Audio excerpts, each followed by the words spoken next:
हम लोग जाने अनजाने में भी मुहावरों का उपयोग कर लेते हैं। तो आज इस वीडियो में हम मुहावरे सारे सीखेंगे जो कि हमारे सर से संबंधित होते हैं। ठीक है, तो आँख का तारा का मुहावरा क्या होगा? आँख का तारा का मतलब होता है बहुत प्यारा। ठीक है, मम्मी जब सर पे हाथ फेरती हैं तो क्या कहती हैं? आँख का तारा है मेरा बेटा, मेरा आँख का तारा है। तो आँख का तारा का मतलब क्या होता है?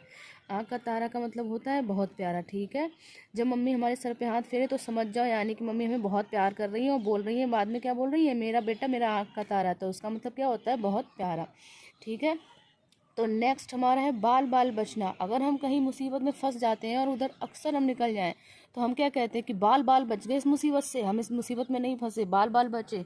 तो बाल बाल बचना यानी कि सर के बाल बचना नहीं होता है, बाल बाल बचना यानी कि मुश्किलों से बचना। नेक्स्ट हमारा क्या हो जाएगा? नेक्स्ट हमारा हो जाएगा बाल बाल बचने का क्या होता है? बाल बाल बचने का होता है मुश्किलों से बचना। हम कहीं कठिनाई में फंस जाएँ, वहाँ से बच के आ जाए तो क्या हो जाता है? हमारा बाल बाल बच गया यानी कि बहुत मुश्किलों से बच गए हम। नेक्स्ट हमारा है कान काटना। अरे कान काटना का मतलब पता है क्या होता है? चालाक होना। अगर कोई कहता है इसने तो मेरे कान काट रखे हैं, यानी कि क्या कर रखा है? चालाक हो। वो व्यक्ति बहुत चालाक है, इसलिए उसने क्या कर रखा है? उसने मेरे कान काट रखे। कान काटने का क्या होता है? चालाक होना। ठीक है, नेक्स्ट है हमारा दांत पीसना। कभी कभी क्या होता है कि मम्मी पापा हमें डांट दें या कोई भी व्यक्ति हमें डांट देता है, हम दांत ही दांतों में अपने दांत को सारा ऐसा कर लेते हैं, किस किस आवाज़ आने लगती है? दांत पीसना। तो दांत पीसना क्या होता है? मन ही मन में इतना गुस्सा आता है कि उस व्यक्ति को हम तोड़ फोड़ कर दें। ठीक है, तो दांत पीसने का मतलब क्या हो गया? दांत पीसने का मतलब हो गया गुस्सा होना। ठीक है, उससे हम बहुत ज़ोर से गुस्सा कर रहे हैं। नेक्स्ट है हमारा दांत खट्टे करना। दांत खट्टे करना यानी कि कभी कभी हमने किसी व्यक्ति को अगर हटा दी तो कहते हैं उसको तो मज़ा चिखा दिया, उसको तो हमने उसके तो दांत खट्टे कर दिए। तो उसका मतलब होता है दांत खट्टे करने का हरा देना। ठीक है, नेक्स्ट है हमारा टांग अड़ाना।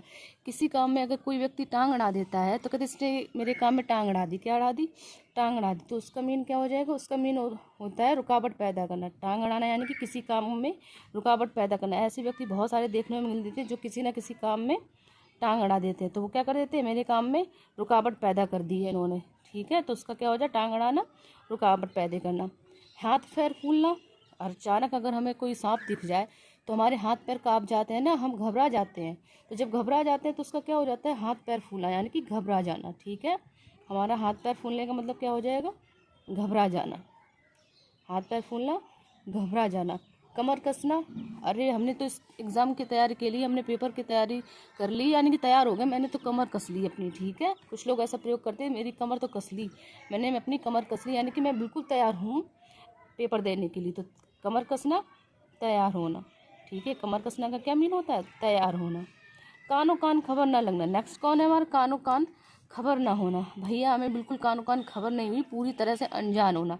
यानी कि खबर तो रहती है पर फिर भी हम किसी से कह देते हैं कि हमें तो इन्होंने कानों कान खबर ही नहीं लगने दी कि तुमने पेपर पास कर लिया। ठीक है, तो क्या इसका होता है कानों कान खबर होना का? पूरी तरह अनजान बनना। यानी कि हमें खबर तो है फिर भी हम ऐसे रिएक्ट करते हैं उसके सामने कि जैसे हमें कुछ उसका पता ही नहीं है, हम उसके बारे में बिल्कुल अनजान है। तो कानों कान खबर ना होना का मतलब क्या होता है? पूरी तरह अनजान होना। ठीक है, आशा करते हैं आपको ये वीडियो पसंद आई होगी। अगर पसंद आई हो तो लाइक सब्सक्राइब ज़रूर कीजिएगा। धन्यवाद।